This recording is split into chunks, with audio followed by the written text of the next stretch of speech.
Saudi Arabia பரப்பளவில் உலகின் 13வது மிகப்பெரிய நாடு. இதில் சுமார் 4 கோடி மக்கள் வசிக்கின்றனர்.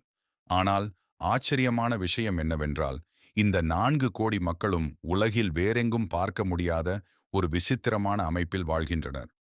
சவூதி அரேபியாவின் 80% மக்கள் 2 வண்ணங்களில் குறிப்பிடப்பட்டுள்ள இந்த பகுதிகளில்தான் குவிந்துள்ளனர். ஒருபுறம் நீல நிறத்தில் காட்டப்பட்டுள்ள பகுதி, இது ரெட் கடலோரப் பகுதியான முழு மேற்கு கடற்கரையையும் உள்ளடக்கியது. மறுபுறம் மஞ்சள் நிறத்தில் காட்டப்பட்டுள்ள பகுதி, இது பாரசீக வளைகுடாவில் தொடங்கி சவூதி அரேபியாவின் மையப்பகுதி வழியாக மேற்கு கடற்கரை வரை செல்கிறது. ஆனால் இந்த 2 வண்ணப் பகுதிகளைத் தவிர சவூதி அரேபியாவின் பெரும் பகுதி காலியாகவே உள்ளது. ஆயிரக்கணக்கான ஆண்டுகளாக சவூதி அரேபியாவின் 90% பகுதி காலியாகவே இருந்துள்ளது. இப்போது கேள்வி என்னவென்றால், சவூதி அரேபியாவின் இந்த தனித்துவமான மக்கள் தொகை பரவலுக்கு காரணம் என்ன? அது புவியியலா அல்லது வரலாறா? வாருங்கள், இதைப் பற்றி விரிவாக பார்ப்போம். சவூதி அரேபியாவின் புவியியலை பார்த்தால், அதன் பரப்பளவு எவ்வளவு பெரியது என்றால் ஐரோப்பாவே அதற்குள் அடங்கிவிடும். இவ்வளவு பெரிய பரப்பளவில் வெறும் 4 கோடி மக்கள் மட்டுமே உள்ளனர்.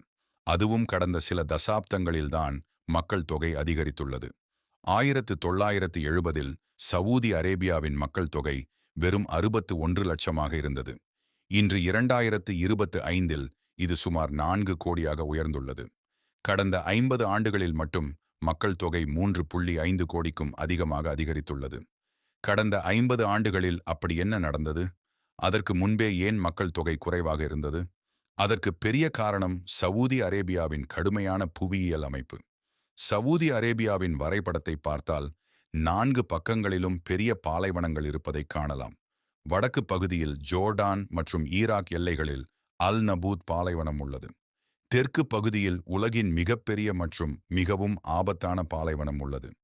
இதை அரபியில் ரப் அல் காலி மற்றும் ஆங்கிலத்தில் தி எம்டி குவார்ட்டர் என்று அழைக்கிறார்கள். கூகுள் மேப்பில் இந்த பகுதியை பார்த்தால் ஏன் இதை எம்டி குவார்ட்டர் என்று அழைக்கிறார்கள் என்று உங்களுக்கு புரியும். இந்த முழு பகுதியில் சாலைகள், இரயில் பாதைகள் அல்லது குடியிருப்பு பகுதிகள் ஏதும் இல்லை. இதற்கு காரணம் இங்கு ஏற்படும் பெரிய மற்றும் ஆபத்தான மணல் புயல்களாகும். கோடை காலத்தில் இங்கு வெப்பநிலை 55 டிகிரி செல்சியஸ் வரை உயரும். அதே சமயம் குளிர்காலத்தில் இது -7 டிகிரி செல்சியஸ் வரை குறையும். இத்தகைய கடுமையான சூழலால் சவூதி அரேபியாவின் மைய, வட, தென் பகுதிகள் ஆயிரக்கணக்கான ஆண்டுகளாக காலியாகவே இருந்தன.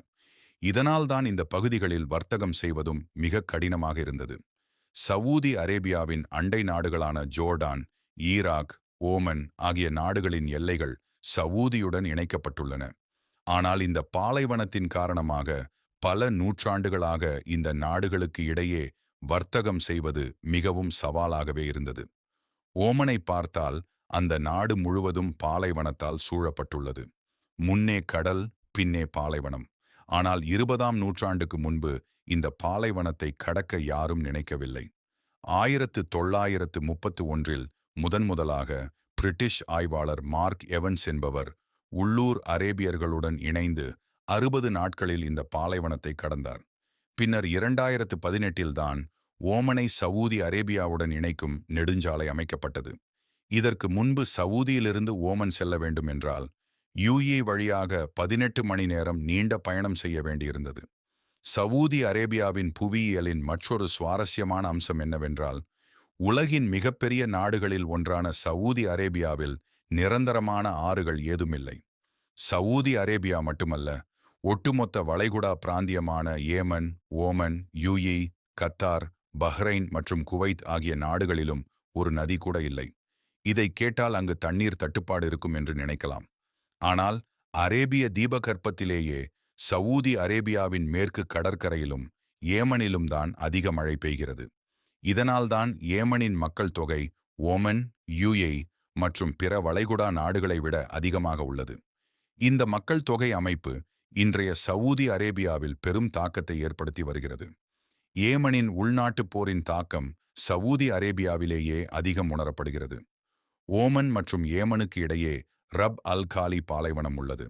ஆனால் சவூதி அரேபியாவின் மக்கள் நெருக்கம் மிகுந்த இடங்களான ஜெத்தா மற்றும் ரியாத் ஏமனின் மக்கள் தொகை நகரங்களுக்கு மிக அருகில் உள்ளன. இதனால்தான் ஹூதி கிளர்ச்சியாளர்கள் அடிக்கடி சவூதி அரேபியாவை ஏவுகணை தாக்குதல்களால் மிரட்டுகிறார்கள்.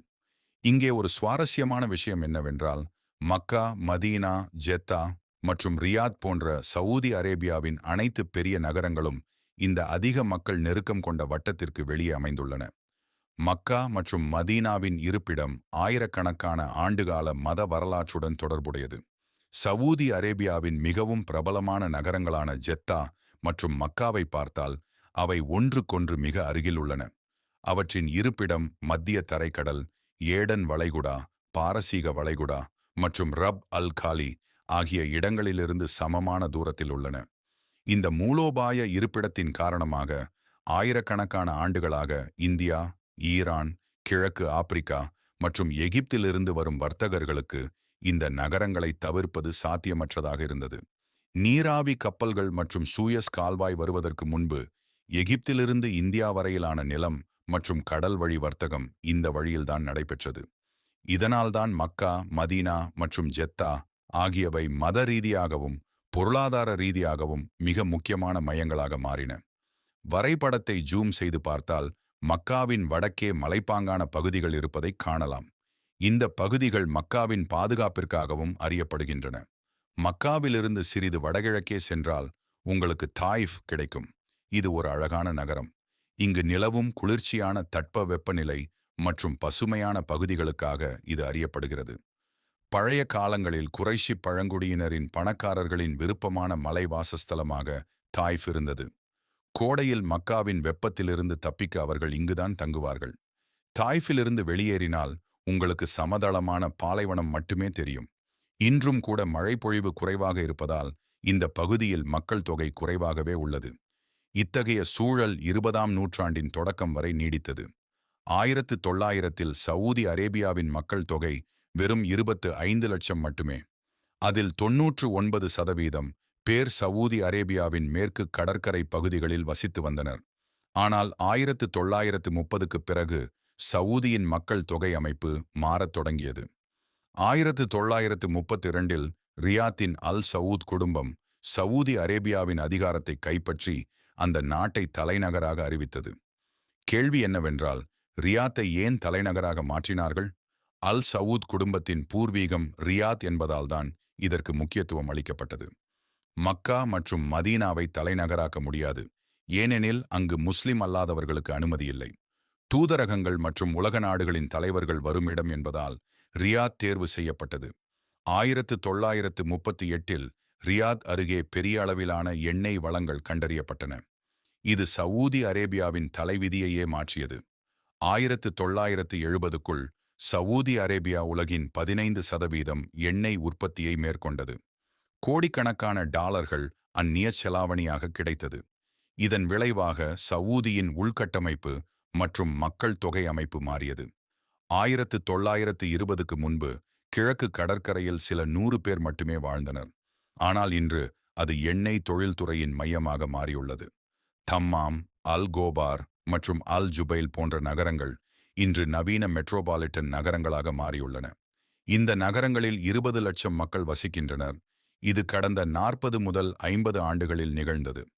1970க்கு பிறகு சவூதி அரேபியா உலகின் மிகப்பெரிய நலன்புரி அரசாக மாறியது.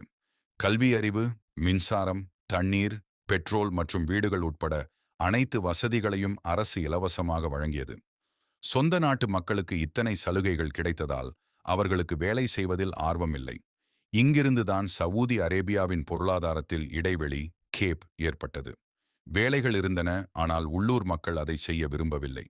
இந்த இடைவெளியை நிரப்ப இந்தியா, பாகிஸ்தான், வங்கதேசம், ஆப்கானிஸ்தான், இந்தோனேசியா மற்றும் எகிப்திலிருந்து ஆயிரக்கணக்கான தொழிலாளர்கள் அழைக்கப்பட்டனர்.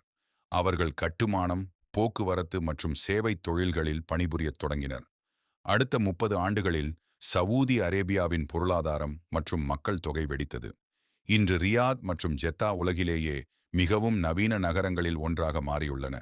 ஆனால் கோடிக்கணக்கான டாலர்கள் செலவழித்து உருவாக்கப்பட்ட இந்த நகரங்கள் இன்று சவூதி அரேபியாவிற்கு பெரிய பிரச்சனைகளை உருவாக்குகின்றன. 1980 நிலத்தடி நீர் வளங்கள் கண்டறியப்பட்டு செயற்கை நீர்நிலைகள் உருவாக்கப்பட்டன.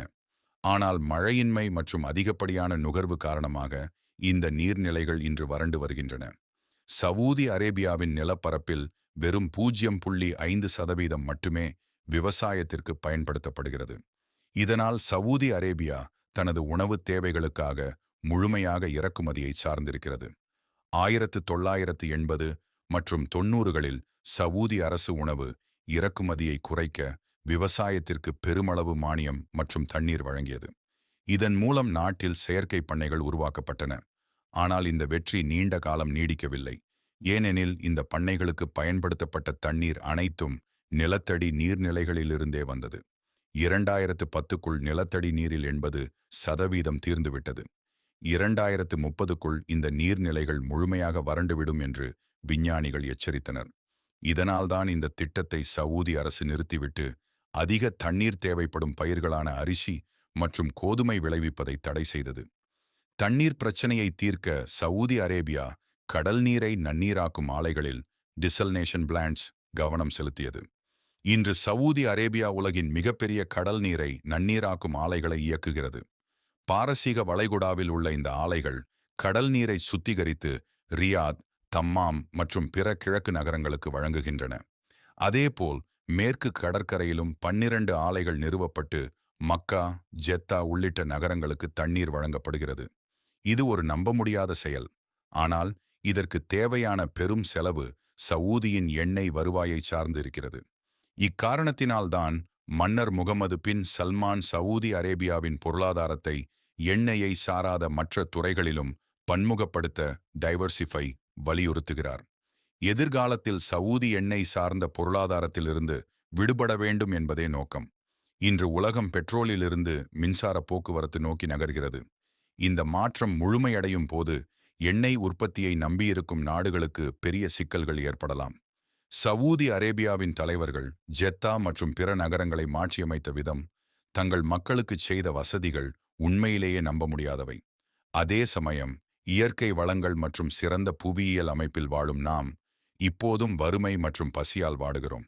ஒருவேளை நமக்கு அது போன்ற தொலைநோக்கு பார்வை கொண்ட தலைமைத்துவம் கிடைக்காததே இதற்கு காரணமோ?